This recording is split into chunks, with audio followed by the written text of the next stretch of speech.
दोस्तों, अरबियन सी में, अरब सागर में ईरान ने सीधी सैटेलाइट इमेज, ये देखिए, ईरान ने, ब्लर है क्योंकि सैटेलाइट इमेज है और अंधेरा है, ईरान ने अमेरिकी युद्धपोत को निशाना बनाया।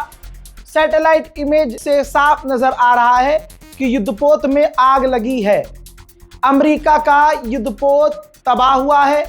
अमेरिका मान नहीं रहा है, ईरान ने कंफर्म किया है। अमेरिका मानेगा भी नहीं क्योंकि चारों तरफ से जो लाल हो रहा है, पिट रहा है और उसके पास जवाब नहीं है, तो बयानात वो ऐसे दे रहा है जैसे कि वो तो जीत ही गया। हजरात, जीतता वो तब जब खामनाई के शहीद होते ही ईरानियन गवर्नमेंट सरेंडर कर देती।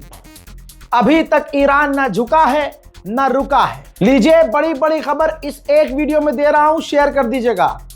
दोस्तों, आपको बता चुका था मैं कि अमेरिका नहीं जीत पा रहा है। ईरान को बहुत जल्दी हराने का ख्वाब देखा था, लेकिन वो प्लान फेल हो गया। ईरान लंबी जंग के लिए तैयार है। अब ऐसे में अमेरिका को दिख गया कि वो सामने से नहीं लड़ सकता। इजराइल को दिख गया कि हम सामने से नहीं लड़ सकते। अब तो हुआ ये है कि जो कुर्दिस्तान है, जो कुर्द के लोग हैं, कुर्द कम्युनिटी है, उसको इराक के अंदर मैंने अपडेट दिया था, हवाई जहाज से एयर ड्रॉप किया। अमेरिका ने हथियार फेंके। इराक की फौज देखने गई कि अमेरिका क्या फेंक रहा है, तो उनके ऊपर बमबारी कर डाली, इंटरनेशनल लॉ का उल्लंघन। फिर उसके बाद कुर्द से कहा था कि तुम ईरान की जमीन पर घुसो और ईरान पर जमीनी कब्जा करो, जमीनी हमला करो और ईरान में आतंक फैलाओ। लीजिए, कुर्द ने अपने बाप की बात मान ली। तमाम अपडेट आ चुके हैं। ये देखिए, I24 इजराइल का सरकारी अखबार है। बात सामने आ गई है, लाइव अपडेट है। ईरान के अंदर जमीनी हमला हो गया है। अल्लाह अकबर। ईरान के अंदर कुर्द के आतंकियों ने, कुर्द के दंगाइयों ने, कुर्दिस्तान के लोगों ने ईरान के अंदर जमीनी हमले शुरू कर दिए हैं। कुर्द के लीडर ने कबूल किया है कि हमने हमले शुरू किए हैं, लेकिन हमला करते ही पैंट से टट्टी भी निकल रही है। कुर्द के लीडर ने कहा है कि हमें डर है, हमें खौफ है कि अगर हमने ईरान पर हमले जैसे शुरू कर दिए हैं तो ऐसा ना हो कि कुर्द को, बल्कि पूरे कुर्दिस्तान को, इराक के अंदर कुर्दिस्तान पर ईरान हमले शुरू न कर दे। हजरात, आपकी स्क्रीन पर आपको समझाने के लिए इराक और कुर्दिस्तान का मैप। कुर्द को कोई एक्सेप्ट नहीं करता, ना ईरान, न तुर्की, न कोई और। सिर्फ वाहिद अकेला इराक है जिसने मान्यता दे रखी है कुर्द को, और कुर्द को अपना मानता है। अब कुर्द के हिसाब से कुर्दिस्तान इराक का ही एक हिस्सा है। इराक उसे अपना कहता है, लेकिन कुर्द के लोग कहते हैं कि हमारा है, ये कुर्दिस्तान है। ऐसे ही कुर्दिस्तान की अलग सरकार उन्होंने बना रखी है, इराक ने मान्यता दे रखी है। तो कुर्दिस्तान का जो प्रधानमंत्री है, ध्यान से सुनिएगा, कुर्दिस्तान का, ये बहुत इंपॉर्टेंट है, अगर ये मिस हो गया ना तो आगे की चीजें आपको समझ में नहीं आएंगी। जो कुर्दिस्तान का राष्ट्रपति है, बहुत ध्यान से सुनिएगा वरना समझ में कुछ नहीं आएगा आपको आगे का। कुर्दिस्तान के राष्ट्रपति ने ईरान के विदेश मंत्री को फोन किया है और फोन पर आगा खामनाई की शहादत का शोक व्यक्त किया है। तो कुर्दिस्तान अगर है भी, कुर्द के लोगों का जो राष्ट्रपति है वो ईरान का साथ दे रहा है, लेकिन उसके लोग, जो दंगाई आतंकी लोग हैं, अमेरिका के आगे जो घुटने टेक चुके हैं, वो ईरान में घुसकर जमीनी हमला कर रहे हैं। अमेरिका यहीं हार गया। जब अमेरिका और इजराइल को तीसरे की जरूरत पड़े, और वो भी आतंकियों की, तो सोचिए हार गया कि नहीं हार गया? हार गया ना भाई। अब सुनिए, अमेरिका और इजराइल क्या कर रहे हैं। ईरान के बॉर्डर पर, ईरान और कुर्द के बॉर्डर पर हमला कर रहे हैं ताकि वहां डिस्ट्रक्शन हो, तबाही हो और कुर्द के लोग ईरान का बॉर्डर क्रॉस करके अंदर घुसे।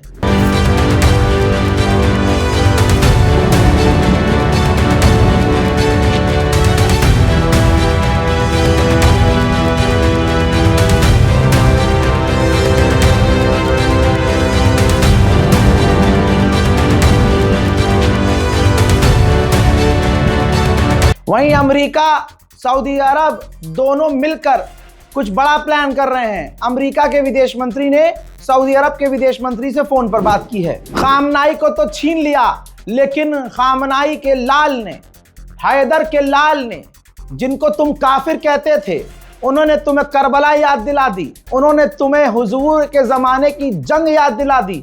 आपको एक बड़ी खुशखबरी दे दूं, ईरान के इस 2-3 दिन के हमलों में ही अरब इतना खतरे में पड़ गया है कि अरब भूखा मर सकता है, मिडिल ईस्ट भूखा मर सकता है। कैसे? ये रही रिपोर्ट। ईरान के खतरनाक हमलों की वजह से मिडिल ईस्ट में, पर्शियन गल्फ में और स्ट्रेट ऑफ हॉर्मूज में 85% जो खाना इंपोर्ट करता है अरब कुछ बनाता थोड़ी है, सब इंपोर्ट करता है। तो अरब देश जो खाना इंपोर्ट करते हैं 85% अब वो खतरे में पड़ चुका है, खाना इंपोर्ट नहीं कर पा रहे हैं। 85% अब वो खाना इंपोर्ट, खाद्य उत्पादक इंपोर्ट नहीं कर पा रहे हैं। जैसा मैंने आपसे पहले ही कहा था हजरत मोहतरम, ये वीडियो बहुत इंपॉर्टेंट है, इंफॉर्मेशन से भरी हुई है। ईरान ने धमकी दी है, बहुत बड़ी धमकी। ये पोस्ट जारी किया है जिसमें इजराइल का डिमोना न्यूक्लियर रिएक्टर नजर आ रहा है। ये बहुत बड़ी धमकी है क्योंकि ईरान इस वक्त जो कह रहा है वो कर रहा है, और वो पहले कर देता है फिर बताता है। ईरान ने धमकी दी है कि अगर हमारी गवर्नमेंट गिराने की कोशिश की तो हम इजराइल के न्यूक्लियर साइट पर हमला करके उड़ा देंगे। ये होती है धमकी भाई। अब खेल रहा है ईरान खतरनाक। और आगे ईरान ने पता है क्या कहा? ईरान ने कहा कि अभी तो हम हमले और बढ़ाएंगे। बेलारूस के राष्ट्रपति लुकाशेंको ने अमेरिका की खुले में निंदा की और कहा कि उनको पता भी नहीं है कि खामनाई को शहीद करके उन्होंने क्या शुरू कर दिया है। पूरी दुनिया जल रही है इस आग में और खामनाई को शहीद करना सरासर गलत था। हम हर तरह से ईरान के इस शोक में साथ हैं। अमेरिका ने कहा था, अमेरिका के डिफेंस मिनिस्टर ने, कि ईरान के पास अब ड्रोन कम हो गए हैं, लेकिन सच्चाई अब दिखाता हूं कि इराक में ईरान अभी भी ड्रोन भेज रहा है और अमेरिका उसे मार कर गिराने की कोशिश कर रहा है।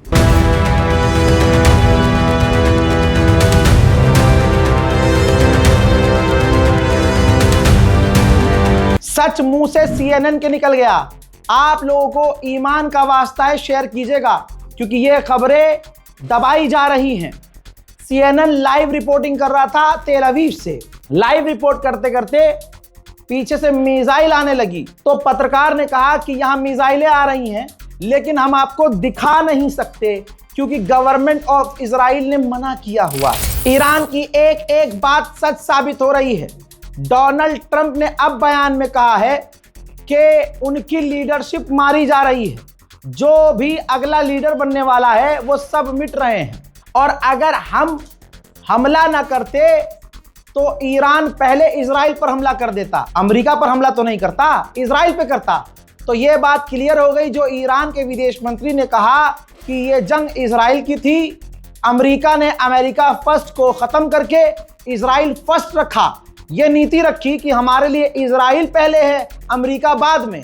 तो अमेरिकियों को धोखा दिया ट्रंप ने और वर्ल्ड वॉर छेड़ दी सिर्फ इजराइल के लिए, क्योंकि इजराइल के पास एप्स्टीन फाइल की तमाम वीडियोस हैं जिसमें डोनाल्ड ट्रंप छोटी छोटी बच्चियों के साथ गंदे काम कर रहा है।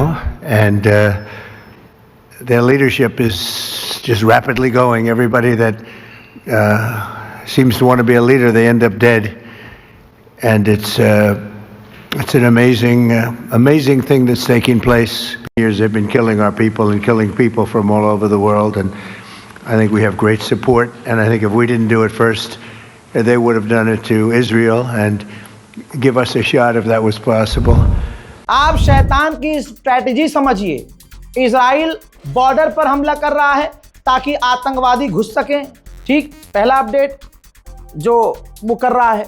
इजराइल का दूसरा अपडेट ये है, उसकी स्ट्रैटेजी ये है कि वो ईरान में पुलिस स्टेशनों को निशाना बना रहा है ताकि पुलिस स्टेशंस को तबाह कर दे, और ईरान के जो गद्दार लोग प्रदर्शन करना चाहते हैं मूसाद और CIA से पैसा लेके, और लाखों वहां जो मूसाद के एजेंट्स हैं वो सड़क पर उतर कर जब प्रदर्शन करें तो पुलिस हो ही ना, क्योंकि स्टेशन तो उड़ा दिया।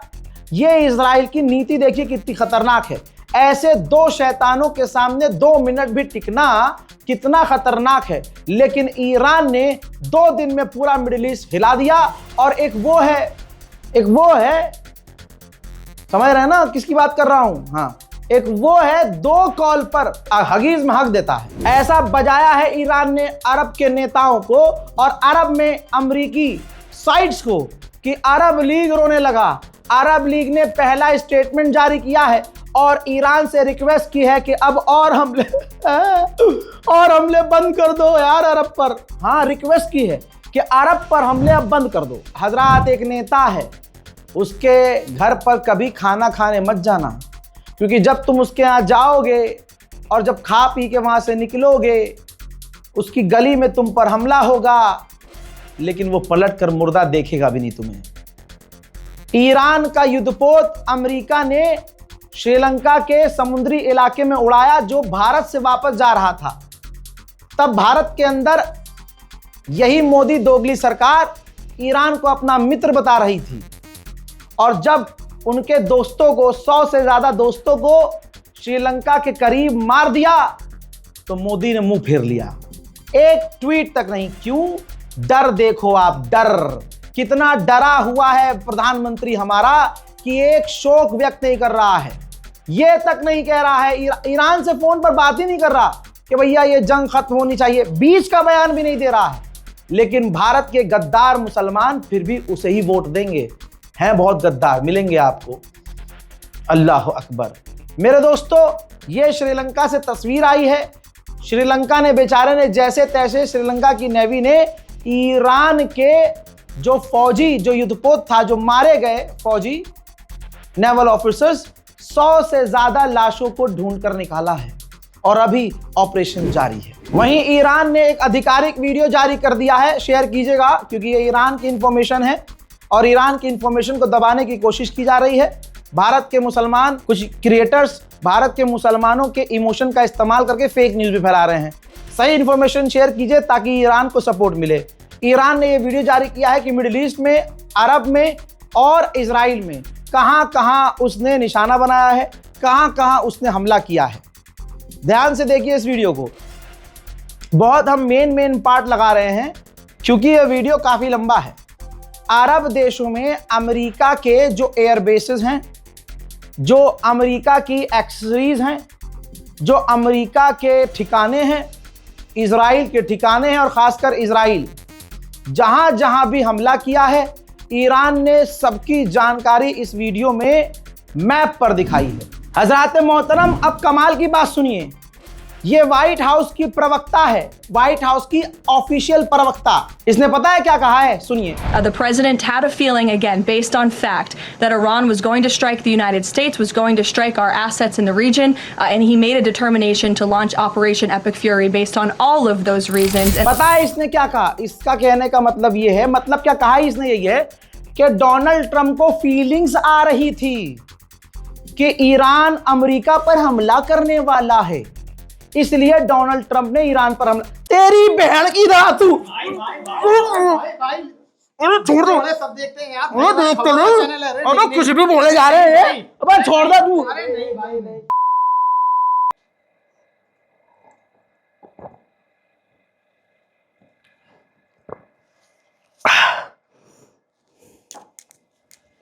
उधर यूएन ने कहा है कि 2 दिनों के अंदर 1 लाख यानी 1.25 लाख ईरानियों ने तेहरान छोड़ दिया है, यानी तेहरान से निकलकर वे दूसरे शहरों में चले गए हैं। अमेरिका कह रहा है कि ईरान हमला नहीं कर पा रहा है। मेरा बस चलता तो मैं अपनी मिसाइल दिखा देता इन्हें। बहरहाल ये इराक देखिए, इराक में जो अमेरिका का बेस है, आप बिफोर आफ्टर देख लीजिए। जो आपके लेफ्ट साइड तस्वीर है, ये अमेरिका का बेस हमले से पहले है, और राइट साइड में जो तस्वीर लगी हुई है वो हमले के बाद है। सब कुछ जला हुआ है, तबाह नजर आ रहा है। तो आप लोगों से यही रिक्वेस्ट है कि रील पर भरोसा ना करें, चाहे वो मुसलमान क्रिएटर की हो। ऐसे पत्रकार पर भरोसा करें जो मिडिल ईस्ट एक्सपर्ट हो, मिडिल ईस्ट को समझता हो और जेन्युइन फैक्ट के साथ, प्रूफ के साथ आपको खबर दे। 30 सेकंड, 5 सेकंड, 15 सेकंड, 20 सेकंड वाली रील ना बनाए। रील भी बनाए तो उसके पास वो एक्सपीरियंस हो कि भाई ये पत्रकार है, ये जेन्युइन खबरें देता है। ऐसा नहीं, क्योंकि मैंने देखा है कौम में बहुत गलत फहमी। मेरे पास व्हाट्सएप आ रहे हैं लगातार, भाई देखना, क्लियर करना, भाई ये तो वेरीफाइड चैनल है, भाई इनका तो यूट्यूब चैनल है, भाई ये खबर दिखा रहे हैं। जज्बात के साथ कुछ क्रिएटर्स खेल रहे हैं, उन लोगों से मेरी हाथ जोड़कर गुजारिश है, मेरी जान, सच बोल के इज्जत मिलेगी, झूठ बोल के मिलियंस में फॉलोवर मिल जाएंगे, लाइक मिल जाएंगे, लेकिन 4 दिन बाद आपके वही फॉलोवर आपको गाली बकेंगे, क्योंकि आपका झूठ ज्यादा दिन चलेगा नहीं। फिलहाल के इस अपडेट में इतना ही, लौट रहा हूं फिर से बड़ी जानकारी के साथ, तब तक के लिए जय हिंद।